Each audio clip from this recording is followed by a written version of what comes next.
एवढी माणसं कुठे जाणार? रस्त्यावर बसणार काय रस्त्यावर झोपणार काय माणसं? 4 स्टैंडर्ड में पढ़ने वाला दोस्त उसको नहीं मिल रहा है। उन लोगों को अभी तक नहीं पता चला, वो शायद मलबे में दब चुके होंगे। आपका चैनल कौन सा? आज गणेश चतुर्थी का पहला दिन है और दिन शुरू भी नहीं हुआ था कि ये हादसा हो गया। हम हैं विरार ईस्ट के रमाबाई बिल्डिंग के जस्ट सामने, आप बोल सकते हैं थोड़ा साइड में है, और ये बिल्डिंग आधी की आधी पूरी की पूरी गिर चुकी है। अभी हुआ क्या, देर रात करीब 1:05 हुए होंगे कि ये पूरी बिल्डिंग ढह गई। लोगों को आवाज़ आई कि हाँ कहीं तो बड़ा कुछ तो गिर गया है। पूरे के पूरे लोग यहाँ पर गिर चुके हैं।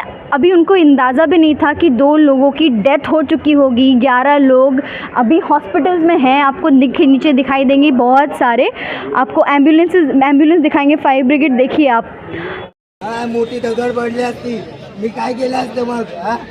काय केलं असतं? एकच माझी मम्मी आहे त्या 10 आहेत काय? मला एकदा तरी आला काय मग भाडू दिलेला विचारू दे. पैशासाठी बरोबर येतील आणि असंही याला नको आहे.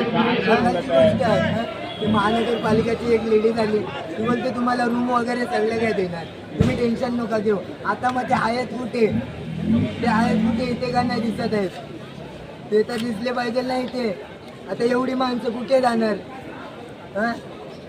काय रस्त्यावर बसणार काय रस्त्यावर झोपणार काय माणसं? तो ये हादसा जब हम देखते हैं तो हमें क्या दिखाई दे रहा है? अगर आप इनके स्ट्रक्चर को भी देखिए, कौन से हिसाब से इतना कंजस्टेड बना के रखा है कि ये हादसा हो गया। अभी हमने कुछ आप क्लिप्स देखेंगे जो चलाए जाएंगे। भाड्याने असू द्या, पण तुम्ही पहिले सांगा. जर तुम्हाला 3 नोटीस आहे, 3, तर तुम्ही त्या 3 पैकी एक तरी नोटीस लावा. कल्पना अहो सॅटर्डेला सॅटर्डेला बाजूला माझ्या राहतात, त्यांनी फोटोही काढला, त्याला वॉर्निंग केलं, त्याला फोटोही पाठवले, पण त्यांनी ती ॲक्शन नाही घेतली. का नाही घेतलीस तू? घ्यायला पाहिजे होती ना ॲक्शन. तू माणसाला बोलला बाबा असं असं काम होतं, आता डेव्हलपमेंटला चालले बिल्डिंग माझी, तर तुम्ही खाली करा. तू काहीच नाही दाखवत आहे, डेव्हलपमेंटचा डॉक्युमेंट नाही तुझ्याकडे. रिडेव्हलपमेंट कधी होणार ते नाही. जहाँ पर जो रहवासी थे इस रेसिडेंसी के, इस अपार्टमेंट के, वो कह रहे हैं कि ये बिल्डिंग रेनोवेशन के लिए डाली गई थी बहुत समय पहले, पर ये रेनोवेट हुआ ही नहीं। इसको हमें एक्सकवेट कराने के लिए बोला ही नहीं गया। हम यहाँ पर रह रहे थे, अब हमारी बिल्डिंग गिर चुकी है, हमारे रिश्तेदार अब हॉस्पिटल में हैं, हम कहाँ जाएं? हमारे डॉक्यूमेंट्स कहाँ हैं? नहीं मिल रहे, अब हम कहाँ जाएंगे? तो इसका जवाब कौन देगा?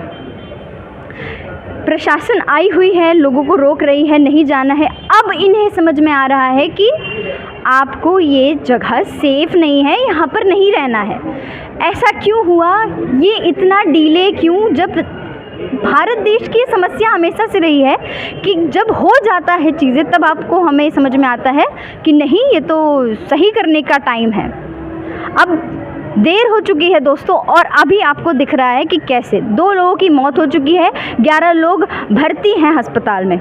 हमने कुछ परिवारजनों से बात करी और हमें ये पता चला है, जैसे कि पीछे के परिवार जो हैं ये उस तरफ के सेक्शन में रहते थे, तो 2 विंग था, दूसरे विंग में रहते थे, जो विंग अभी गिर चुकी है। हमने बच्ची से बात करी, उसने बताया कि उसकी 4 स्टैंडर्ड में पढ़ने वाला दोस्त उसको नहीं मिल रहा है। उन लोगों को अभी तक नहीं पता चला, वो शायद मलबे में दब चुके होंगे।